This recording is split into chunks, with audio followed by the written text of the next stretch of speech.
அண்ணே எல்லா வேலையும் முடிஞ்சு இப்ப போன் பண்ணி சார வர சொல்லுங்களேன். அப்பாடி வேலு, பால்கோவெல்லாம் ரெடி ஆயிடுச்சு. பேக் பண்ணிட்டா இல்ல அப்படியே எடுத்து வைக்கிட்டா? இல்லடா, இன்னும் கொஞ்ச நேரம் பக்குவமாகட்டும், அதுக்கப்புறம் பேக் பண்ணிக்கலாம். சரிப்பா. சரியா? என்ன வேல்முருகன்? சார் வாங்க சார் வாங்க. உங்களுக்கு தான் ஃபோன் பண்ணணும்னு சொல்லிக்கிட்டே இருந்தேன் சார். என்ன சமையல்லாம் முடிஞ்சது இல்லையா? எல்லாம் ரெடி ஆயிடுச்சா? எல்லாமே பக்காவா ரெடி ஆயிடுச்சு சார். டேய் பக்கடா, அதை போய் எடுத்துட்டு சார் டேஸ்ட் பார்த்துருவோம். இந்த வேலு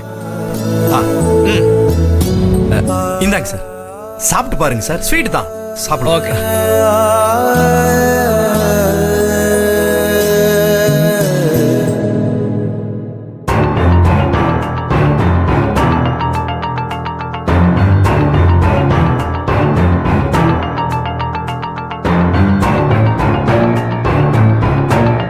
அருமை, பிரமாதம். குட், ரொம்ப நல்லா இருக்கு. இந்த ஸ்வீட்டோட டேஸ்ட் அப்படியே இருக்கு. இதைத்தான் நாங்க எதிர்பார்த்தோம். முதலே அந்த குவாலிட்டி கொடுத்திருந்தா தேவையில்லாத சங்கடம் எல்லாம் நடந்திருக்க தேவையில்ல. பரவாயில்ல, நீங்க ஜெயிச்சிட்டீங்க. சார், இப்போ உங்களுக்கு ஹாப்பியா? நீங்க சாட்டிஸ்ஃபைடா இருக்கீங்களா? எஸ்மா, எங்களுக்கு பணம் எவ்வளவு செலவானாலும் பரவாயில்ல. எங்க கெஸ்ட்டுக்கு நாங்க கொடுக்கிற ஹாஸ்பிட்டாலிட்டி குவாலிட்டியா இருக்கணும். எங்க மெயின் ஃபோக்கஸே அதான். அதை நீங்க ஃபுல்ஃபில் பண்ணிட்டீங்க. Very good, thank you, excellent. Thank you sir. சரிம்மா, நேரம் ஆயிடுச்சு. கேட்டரிங்ல இருந்து ஆள்லாம் வந்துருவாங்க. நாங்க கொடுத்த அட்ரஸுக்கு டெலிவரி பண்ணிடுங்க. அவங்க பார்த்து சப்ளை பண்ணிடுவாங்க. தேங்க்யூமா, தேங்க்யூ. எல்லாத்தையும் நாங்க பாத்துக்கிறோம் சார். எனிவே மிஸ்டர் திருமுருகன், உங்ககிட்ட ஒண்ணு சொல்லணும். சொல்லுங்க சார்.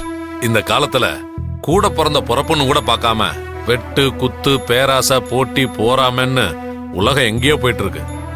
ஆனா அண்ணன் தம்பி நீங்க 2 பேரும் ஒரே பிசினஸ் பண்ணாலும் ஒருத்தருக்கு ஒருத்தர் விட்டு கொடுத்து உங்களுக்கு ஒண்ணுன்னதும் உங்க தம்பி வந்து நின்னாரு பாருங்க. தம்பி உடையான் படைக்கு அஞ்சான்னு சொல்லுவாங்க. அத நான் இப்பதான் சார் நேர்ல பாக்குறேன்.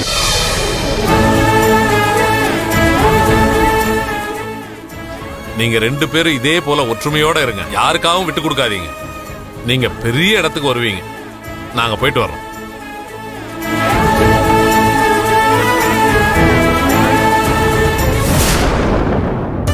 சார், இவ்வளவு நேரம் நீங்க பேசுறது எல்லாத்தையும் விட இப்பதான் சார் நீங்க கரெக்டா பேசிருக்கீங்க.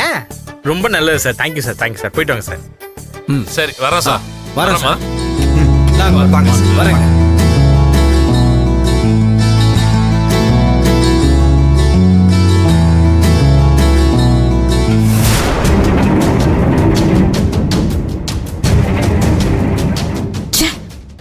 சும்மா இருந்த சங்க ஊதி கெடுத்தான் ஆண்டிங்கிற மாதிரி வந்தவன் வாயை வச்சுக்கிட்டு சும்மா இல்லாம கையில 2 கொட்டு கம்ப வேற கொடுத்துட்டு போயிட்டான். இதை வச்சுக்கிட்டு இது என்ன ஆட்டம் ஆட போறாரோ தெரியலையே.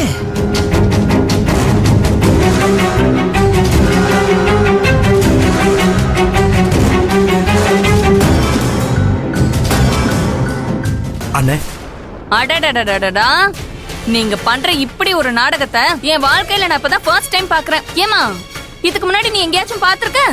ஐயோ, நான் பார்த்ததே இல்லம்மா.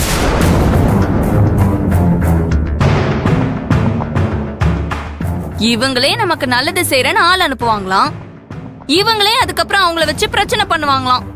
அப்புறம் இவங்களா வந்து அந்த பிரச்சனையை சரி செய்யற மாதிரி செஞ்சு நல்ல பேர் எடுப்பாங்களாம்.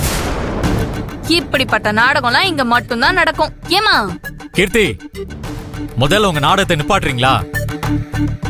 இருக்கிற பிரச்சனையில நீங்க பேசி என்ன கொள்ளாதீங்க.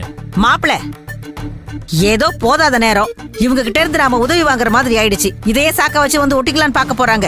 பார்த்து பேசி அனுப்பி வைங்க. நாங்க எந்த ஒரு நினைப்போடையும் இங்க வரல. எங்களை நம்பி கொடுத்த ஆர்டர் சரியா செய்யலன்னு போன் வந்தது. அதுக்காக தான் நாங்க வந்தோம். உங்க பேராசைய ஹோட்டல்ல காட்டி இத்தனை வருஷமா மாமா உழைச்சு சேர்த்து வச்ச மரியாதை எல்லாத்தையுமே கெடுத்துட்டீங்க. வேலையில தப்பு நடக்கிறதெல்லாம் இயல்பான விஷயம். அதே மாதிரி இங்க ஒரு சின்ன தப்பு நடந்துருச்சு. ஆனா சமயம் பார்த்து நாங்க கீழே சரிஞ்சு விழும்போது அதே காரணமா பயன்படுத்தணும்னு நினைக்காதீங்க. இங்க பாருங்க, நீங்க வந்த வேலை முடிஞ்சிருச்சுல. இதை எங்க அனுப்பணுமோ அதை நாங்க பாத்துக்கிறோம். செஞ்ச வேலைக்கு கூலியை வாங்கிட்டு இடத்த காலி பண்ணுங்க.